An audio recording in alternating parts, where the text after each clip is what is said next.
കർണാടകയിലെ ഹാസൻ ഫോറസ്റ്റ് ഡിവിഷനിൽ ബേലൂരിൽ സ്ഥിരമായി കർഷക വിളകൾ നശിപ്പിച്ച നമ്മുടെ അരിക്കൊമ്പൻ്റെ വാർത്ത പറഞ്ഞതുപോലെ അതേപോലെ പ്രശ്നക്കാരനായിരുന്ന ഒരു ആനയായിരുന്നു ഈ ബേലൂർ മഗ്ന. അതിനെ ഒക്ടോബർ 30-ാം തീയതി വെടിവെച്ചിട്ട് ഈ പറയുന്ന കേരള അതിർത്തിക്ക് സമീപത്തുള്ള മൂലഹള്ളി വനമേഖലയിൽ കൊണ്ടുവിട്ടു.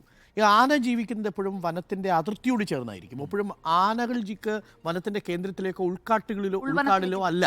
അപ്പോൾ ഈ മൂലഹള്ളി കൊണ്ടുവിട്ടാൽ സ്വാഭാവികമായും അതിൻ്റെ വന അതിർത്തിയിലേക്ക് പോകും. ട്രാക്ക് ചെയ്തിരുന്നു സുജ. അതും കൗതുകകരമായ ഒരു കാര്യമാണ്.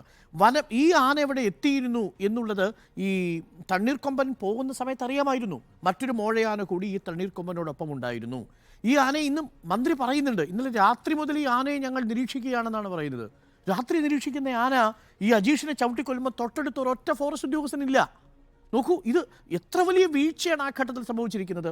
മാത്രമല്ല 1200ഓളം മനുഷ്യരാണ് കഴിഞ്ഞ 10 വർഷത്തിനുള്ളിൽ വിവിധ വന്യജീവാക്രമണങ്ങളിൽ കൊല്ലപ്പെട്ടത്.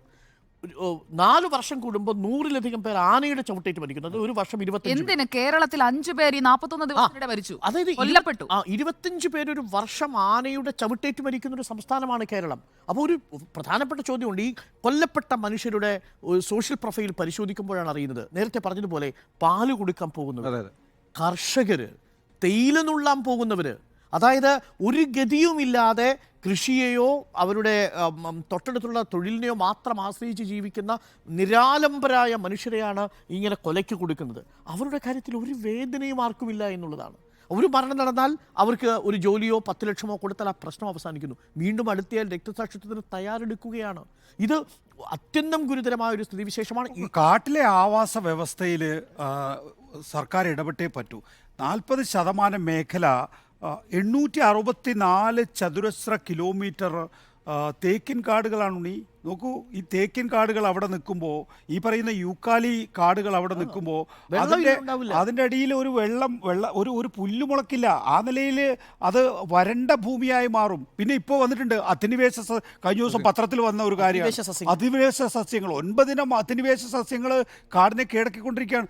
സ്വാഭാവികമായിട്ടും ഈ തോട്ട മേഖലകളിലേക്ക് ആളുകൾ, ഈ പറയുന്ന വന്യമൃഗങ്ങൾ വരും. അപ്പോൾ അതിനകത്തും വലിയ നോക്കൂ, ഇതൊന്നും നമ്മുടെ തിരിച്ചറിവല്ലല്ലോ. ഇതൊക്കെ വനം വകുപ്പിനൊക്കെ നേരത്തെ കിട്ടിയിട്ടുള്ള പഠനങ്ങളാണ്. പിന്നീട് വർഷങ്ങൾ കഴിയുമ്പോൾ നമ്മുടെ മുമ്പിൽ ഒരു ഇൻഫോർമേഷനായി വരുന്നത്. ഒരു നടപടിയും എടുക്കാതെ വളരെ നിരുത്തരവാദപരമായി സർക്കാരുകൾ പെരുമാറുന്നു എന്ന് പറയുന്നതാണ് ഞാൻ നേരത്തെ പറഞ്ഞത്. വനത്തെക്കുറിച്ച് വകുപ്പിന് അറിയാമോ? കരണത്തടി കൊടുക്കേണ്ട കാര്യമാണ്. തീർച്ചയായും ഈ സർക്കാരിൻ്റെ കാലത്ത് ഏറ്റവും നിരാശപ്പെടുത്തിയ വകുപ്പുകളിലൊന്നായി വനം വകുപ്പ് മാറിക്കൊണ്ടിരിക്കുന്നു എന്നുള്ളതാണ്. ഇതൊക്കെ നമ്മൾ പറയുമ്പോഴും AK ശശീന്ദ്രൻ വളരെ മാന്യമായി മിതമായി ഈ കാര്യങ്ങൾ വിശദീകരിക്കുമ്പോഴും ഒരു നടപടിയും ഉണ്ടാവുന്നില്ല എന്നുള്ളതാണ്. അതാണ് നമ്മൾ കണ്ടത്. എന്തായാലും ഈ വിഷയത്തിൽ ആ കുടുംബത്തിൻ്റെ ദുഃഖത്തോടൊപ്പം നമ്മൾ പങ്കുചേരുന്നു. കുടുംബത്തോട് മാത്രമല്ല, ഈ ഭീഷണിയിൽ ജീവിക്കുന്ന മലയോര മേഖലയിലെ എല്ലാ കുടിയേറ്റ കർഷകരോടും നമ്മൾ ഐക്യപ്പെടുന്നുണ്ട്. അതൊരു വലിയ പ്രധാനപ്പെട്ട വിഷയമാണ്. ഇത് നമുക്ക് ഈ നഗരങ്ങളിൽ ജീവിക്കുന്ന മനുഷ്യർക്ക് അതിൻ്റെ ഒരു ഭീകരതയും മനസ്സിലാവില്ലല്ലോ. ഒരു ആന നിങ്ങൾ ഓടിക്കുന്നത് ഉത്സവപ്പറമ്പിൽ കാണും, അതുപോലെയല്ല കാട്ടാന. ഉത്സവപ്പറമ്പിലുള്ള ആനയും എടുക്കാൻ വേണ്ടിയിട്ട് ഒരു പക്ഷേ പാപ്പാൻ വരും. ഇതൊരു കാട്ടാന. ഉത്സവപ്പറമ്പിൽ പോകേണ്ടോ നമുക്ക് ഓപ്റ്റ് ചെയ്യാം. ഒരു വന്യമൃഗ അവിടെയുള്ള അവിടെ പോകേണ്ടോ തീരുമാനിക്കാം. ഇവർക്ക് ആ സെലക്ഷൻ ഇല്ല. ഇന്നലെ അവിടെ ഒരു ഉത്സവം ഉണ്ടായിരുന്നു. ഇന്നലെ ഈ പറഞ്ഞോട്ടെ, അതായത് വനംവകുപ്പിന് ഇതേക്കുറിച്ച് അറിവില്ലാത്തത് കൊണ്ടാണെന്നല്ല. വനംവകുപ്പ് തയ്യാറാക്കിയ ഒരു റിപ്പോർട്ടുണ്ട്. പ്രത്യേക സമിതി ഉണ്ടായിരുന്നു. മുൻ ചീഫ് വൈൽഡ് ലൈഫ് വാർഡന്മാരായ PK Keshavan, Bennichan Thomas, KFRI മുൻ സയന്റിസ്റ്റ് ഡോക്ടർ PS ഈസ ഇവരുടെ നേതൃത്വത്തിൽ ഒരു സമിതി ഒരു റിപ്പോർട്ട് തയ്യാറാക്കി വനംവകുപ്പിന് കൊടുത്തതാണ്. ആ റിപ്പോർട്ടിനെ കുറിച്ച് കഴിഞ്ഞ ആഴ്ച വനമന്ത്രി നിയമസഭയിൽ പറഞ്ഞിട്ടുണ്ട്.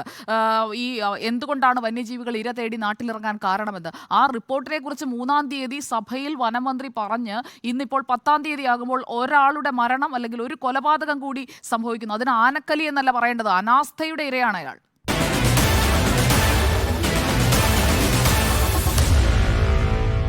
Meet the editors.